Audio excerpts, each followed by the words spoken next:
I'm here with Sarah Cattley, whose piece A Western Wind, an Anniversary, has just been published in our Choral Now series as part of our upcoming celebrations of the RVW 150 year.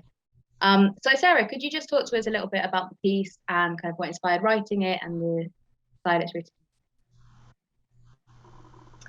Yes, well, the main inspiration for how the music came out was absolutely the poem. I think you can't write music in a vacuum, and it has to be shaped by the words that you're setting.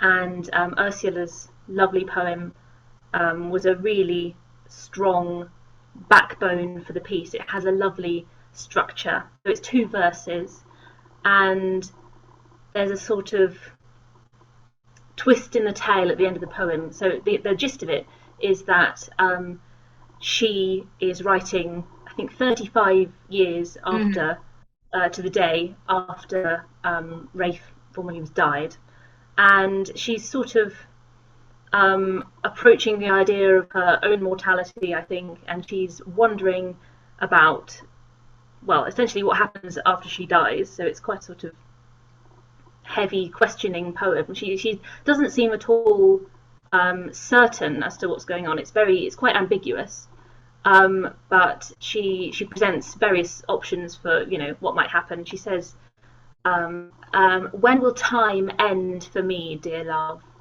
or end for both in darkest night? Or shall I find in that unknown your hand is mine and mine your own?" So there's a lovely twist in the tale where she's presenting these very sort of bleak pictures of the nothingness that might exist after death, and then she just sort of, I can't say that she doesn't seem like she's sure that it's going to happen, but she does sort of just bring in the possibility of beginning to consider the idea that they might be able to be reunited after death. And so that's a lovely thing to set, because you've got the sort of build up to this final scenario, and the final "or," she says, or this, or maybe we'll be reunited, and it makes a sort of there's a plane going overhead. I don't know if you can hear that. Sorry. No, that's all right. But yeah, it creates a nice, it creates a sort of crescendo, a kind of payoff, just a nice arc shape, I suppose, to the poem, which was really lovely to set. Yeah. And also the fact that she's given it the title "O Western Wind," that's it's a reference to a medieval song, and she doesn't make the reference anywhere in the body of the poem itself. It's purely in the title, which is rather lovely, because it's sort of it calls to mind this poem, but it doesn't address it head on in any way. It's a very oblique reference. And that song itself is about sort of looking back with longing for a lost lover. So it's obviously fits right in with the mood of this, commemorative poem, but it's very oblique as a reference. But it was, a nice invitation for me to sneak in a musical reference to that song. Yeah. And that also ties into the whole Vaughan Williams vibe, I suppose you would say, where there was a real thing for Tudor composers composing mass settings, but weaving in familiar tunes of the day. And this tune was one that Taverner and Shepherd and Tye all wrote mass settings which quote this popular melody. And obviously Vaughan Williams really loved Tudor music, and so it seemed like a nice way to make reference to that as well, to drop it in. So I don't use the whole of that melody. I considered it at one point. I was going to have the setting of Ursula's text alongside, sort of drip feeding in different lines of this medieval song, but I think that would have sort of diluted both of them. If you're trying to follow 2 narratives at the same time, I think that would have made it quite it would have clouded it.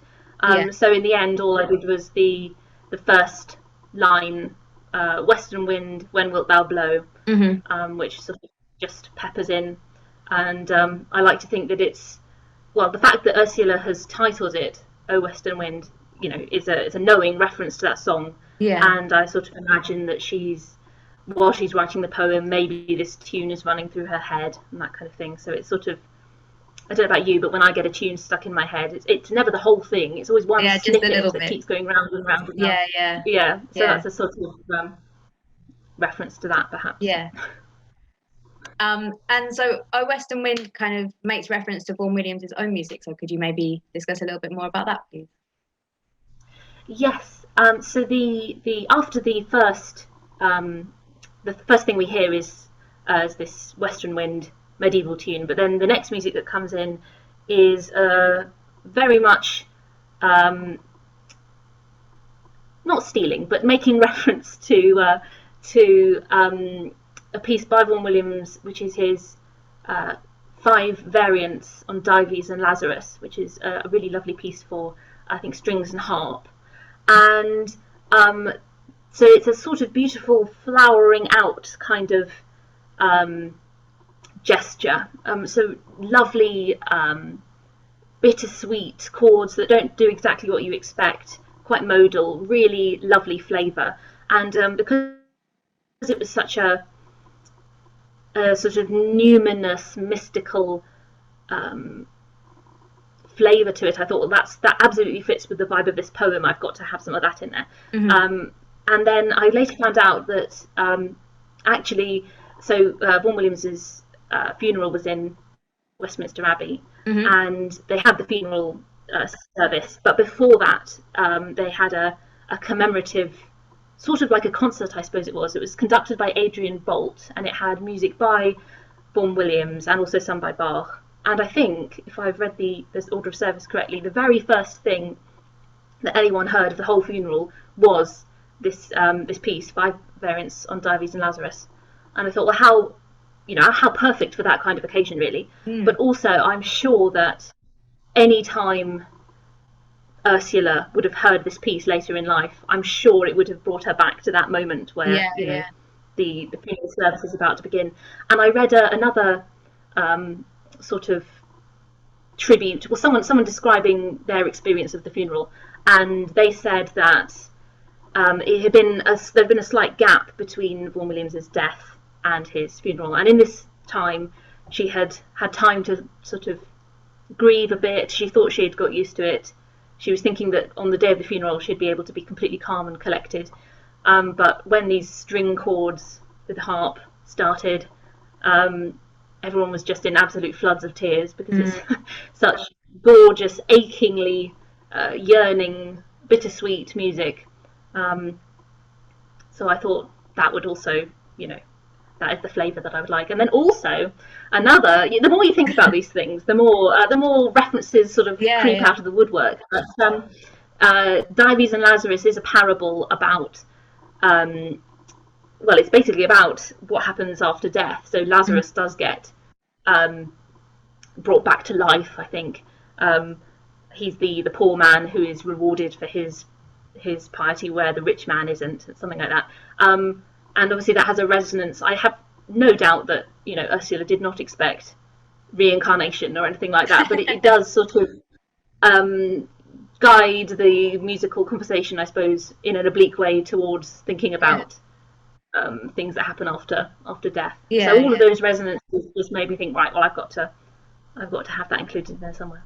Yeah. And then later, there's a little reference to the lark ascending, which I absolutely couldn't resist. I know that that's probably the top piece of Vaughan Williams. If you ask anyone on the street what they thought, that would probably be their answer. And that comes later on when Ursula's talking about there's an end of time but not of tears, the end of touch, the silenced word, blah blah. And it's on the end of touch that I have this quote, because the pentatonic flavour, the whole mood of the lark ascending is quite a weightless one, isn't it? It's got a feeling of being suspended in air, and I thought that's the feeling of that is like your feet aren't touching the ground. And I thought maybe that's the kind of reference that you could add in for the end of touch, a sort of feeling of suspended weightlessness.